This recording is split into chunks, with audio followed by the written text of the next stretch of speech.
Assalamualaikum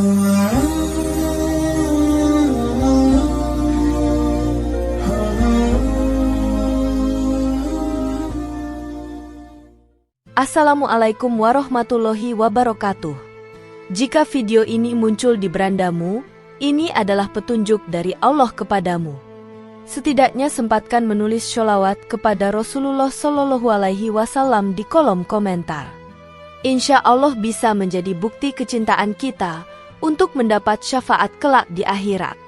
Dan saya ucapkan banyak terima kasih kepada para sahabatku semua yang telah like, komentar, dan subscribe channel ini.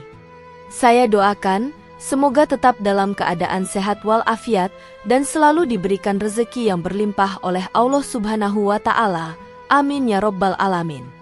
Saudara-saudaraku yang dirahmati Allah, dalam kehidupan seorang Muslim, doa merupakan sarana yang paling dekat untuk berkomunikasi langsung dengan Allah Subhanahu wa Ta'ala. Doa bukan hanya sekadar permintaan, melainkan wujud dari penghambaan, ketergantungan, dan pengakuan bahwa hanya Allah lah yang maha kuasa atas segala sesuatu. Dalam berbagai kesempatan, Allah memerintahkan hambanya untuk berdoa, bahkan menjanjikan akan mengabulkannya. Allah berfirman dalam Quran Surat Ghafir ayat 60, "Berdoalah kepadaku, niscaya akan kuperkenankan bagimu." Ayat ini menunjukkan besarnya kasih sayang Allah kepada hambanya yang bersungguh-sungguh dalam berdoa. Namun, tidak semua doa dikabulkan secara langsung ataupun sesuai keinginan si pemohon. Dalam banyak riwayat disebutkan bahwa ada waktu, kondisi, dan keadaan tertentu yang membuat doa lebih mustajab atau bahkan tidak akan ditolak oleh Allah Subhanahu wa Ta'ala. Di antaranya adalah doa yang keluar dari kondisi hati yang tulus, penuh harap, dan juga dari kedudukan tertentu seperti doa orang tua, orang yang teraniaya, orang berpuasa, dan musafir. Doa-doa dalam kategori ini memiliki kedudukan istimewa karena disampaikan dalam keadaan yang sangat dekat dengan rahmat Allah. Oleh karena itu, memahami kedudukan dan keistimewaan 4 jenis doa ini sangat penting bagi kita semua agar tidak menyia-nyiakan waktu-waktu yang penuh keberkahan tersebut. Dengan mengetahuinya, kita dapat semakin bijak dalam memanfaatkan momen-momen tertentu untuk memperbanyak doa dan memperkuat hubungan kita dengan Allah Subhanahu wa Ta'ala. 1. Doa orang tua untuk anaknya. Dalam tradisi keislaman, hubungan antara orang tua dan anak tidak hanya bersifat biologis atau sosial, namun lebih dari itu, bersifat spiritual dan bahkan transenden. Kedudukan orang tua dalam Islam sangat agung, dan hubungan antara orang tua dan anak mencerminkan salah satu bentuk rahmat Allah di muka bumi. Maka tak mengherankan, doa orang tua kepada anaknya memiliki posisi istimewa yang menjadikannya salah satu doa yang paling mustajab.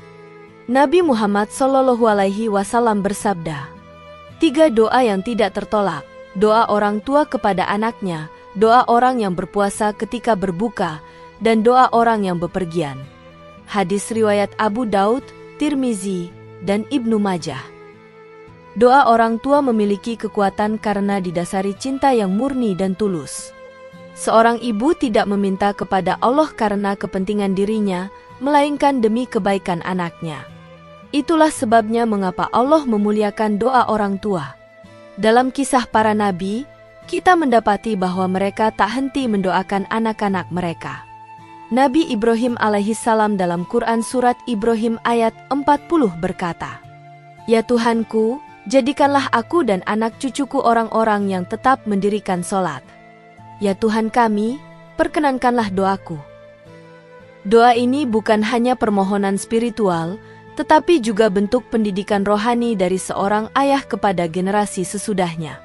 Maka, sejatinya, doa orang tua adalah pilar pendidikan karakter dan iman bagi anak-anaknya. Sebaliknya, Rasulullah juga memperingatkan agar orang tua tidak gegabah dalam mengucapkan doa buruk terhadap anak-anak. Dalam sebuah hadis riwayat Muslim, Nabi bersabda, "Janganlah kalian mendoakan keburukan terhadap diri kalian, anak-anak kalian, dan harta kalian. Jangan sampai kalian melakukannya bertepatan dengan saat di mana Allah mengabulkan doa, lalu doa kalian dikabulkan." Para ulama menafsirkan bahwa lidah orang tua adalah seperti pena takdir, karena dari lisannya bisa terbit doa yang mengundang kasih sayang atau sebaliknya murka Allah. Itulah sebabnya mengapa seorang anak pun wajib menghormati dan berbakti, sebab keberkahan hidupnya bisa sangat tergantung pada ridho dan doa orang tuanya. 2. Doa orang yang teraniaya, mazlum. Keistimewaan doa orang yang dizolimi atau teraniaya adalah bahwa ia tidak memiliki hijab, penghalang, antara dirinya dan Allah Subhanahu wa Ta'ala. Ini merupakan bentuk keadilan Allah yang absolut. Ketika manusia diperlakukan secara tidak adil dan tidak memiliki kuasa untuk membela diri, maka Allah sendiri yang akan menjadi pembela dan pengadil. Rasulullah Shallallahu Alaihi Wasallam bersabda, "Takutlah kalian terhadap doa orang yang dizolimi, karena tidak ada hijab antara dirinya dan Allah." Hadis riwayat Bukhari dan Muslim.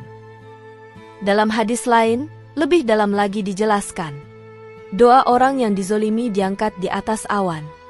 Allah berfirman, "Demi kemuliaan dan keagunganku, aku pasti akan menolongmu walaupun setelah beberapa waktu." Hadis riwayat Ahmad dan Tabrani. Perlindungan terhadap orang yang dizolimi ini menunjukkan rahmat Allah yang luar biasa kepada hambanya yang lemah. Bahkan meskipun si mazlum adalah seorang pendosa, selama ia benar-benar dizolimi, maka Allah akan membela haknya.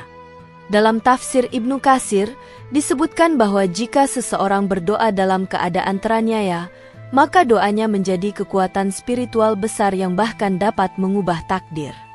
Karenanya, orang yang berada di pihak yang benar harus tetap bersabar dan memperbanyak doa, karena pembelaannya berasal langsung dari langit. Doa ini juga merupakan bentuk dari jihad rohani. Ketika orang yang teraniaya lebih memilih menahan diri dan memohon kepada Allah, ia menahan nafsu amarah dan mengalihkan energi balas dendam menjadi doa. Ini adalah puncak dari kesabaran, dan Allah menjanjikan bahwa setiap tetes air mata dan keluhan yang dilantunkan oleh orang teraniaya tidak akan sia-sia. 3. Doa orang yang berpuasa. Puasa bukan hanya aktivitas menahan lapar dan haus, melainkan sarana pensucian diri dari hawa nafsu. Orang yang berpuasa sepanjang hari sedang mendekatkan dirinya kepada Allah dengan meninggalkan yang halal demi meraih ridhonya. Maka, sepanjang hari itu pula, doanya berada dalam kondisi terbaik. Rasulullah Shallallahu Alaihi Wasallam bersabda, "Sesungguhnya bagi orang yang berpuasa, pada saat ia berbuka, ada doa yang tidak ditolak." Hadis riwayat Ibnu Majah. Bahkan dalam hadis qudsi, Allah berfirman, "Setiap amal anak Adam adalah untuknya, kecuali puasa. Sesungguhnya puasa itu untukku dan aku sendiri yang akan membalasnya." Hadis riwayat Bukhari dan Muslim. Mengapa puasa menjadi spesial? Karena hanya Allah yang mengetahui sejauh mana kesungguhan seorang hamba dalam berpuasa. Tidak seperti sholat yang bisa dilihat orang, puasa adalah ibadah rahasia, dan dari rahasia yang tulus itulah lahir doa-doa yang penuh keberkahan. Waktu paling mustajab dalam berpuasa adalah menjelang berbuka. Inilah saat di mana kelelahan, lapar, dan haus berpadu dengan harapan dan rasa syukur. Saat itu, hati berada dalam kondisi penuh kejujuran dan harap kepada Allah, menjadikannya saat paling baik untuk memanjatkan doa. Ulama seperti Imam Nawawi dan Imam Al-Ghazali juga menyebutkan bahwa puasa membuka pintu keikhlasan yang sulit didapatkan di waktu lain. Maka sangat disayangkan jika seorang yang berpuasa menyia-nyiakan waktu berbukanya hanya untuk makan, tanpa terlebih dahulu bermunajat kepada Allah. 4. Doa orang yang bepergian, musafir. Perjalanan dalam Islam memiliki nilai spiritual yang tinggi. Musafir diberi keringanan dalam ibadah, karena safar merupakan kondisi yang menantang, penuh dengan potensi bahaya dan kelelahan. Disinilah letak kedekatan antara seorang hamba dan Tuhannya, ketika ia dalam kondisi lemah, jauh dari rumah dan zona nyaman.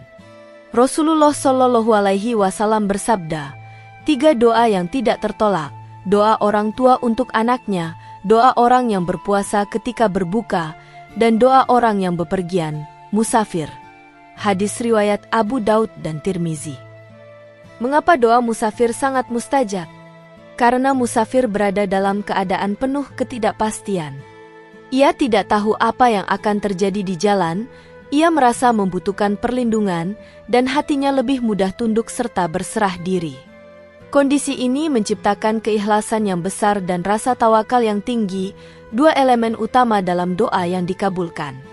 Nabi Muhammad SAW sendiri ketika hendak bepergian, selalu membaca doa safar, "Ya Allah, mudahkanlah bagi kami perjalanan ini, dan dekatkanlah jaraknya bagi kami. Ya Allah, Engkaulah teman dalam perjalanan dan pelindung atas keluarga yang ditinggalkan." Hadis riwayat Muslim. Doa musafir mencerminkan kerapuhan manusia yang menyandarkan hidup sepenuhnya kepada perlindungan Allah.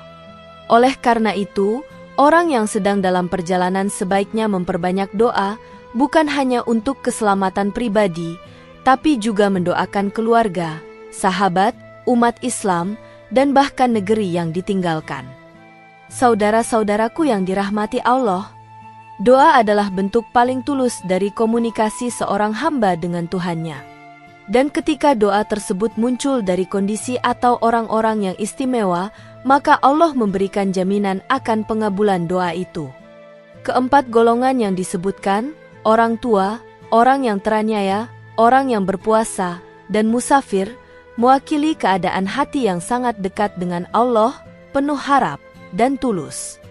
Mengetahui bahwa doa dari kondisi-kondisi ini tidak ditolak seharusnya menjadi motivasi besar bagi kita untuk tidak menyia-nyiakan momen tersebut.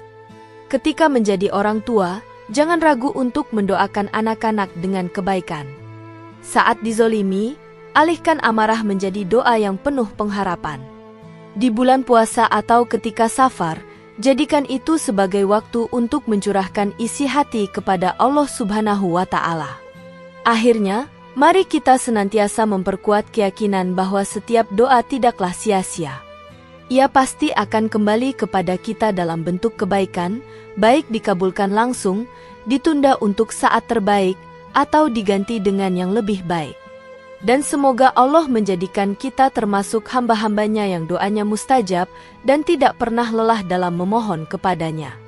Demikian yang dapat saya sampaikan, semoga yang menyimak video ini sampai akhir, terhindar dari neraka dan dimasukkan ke dalam surganya.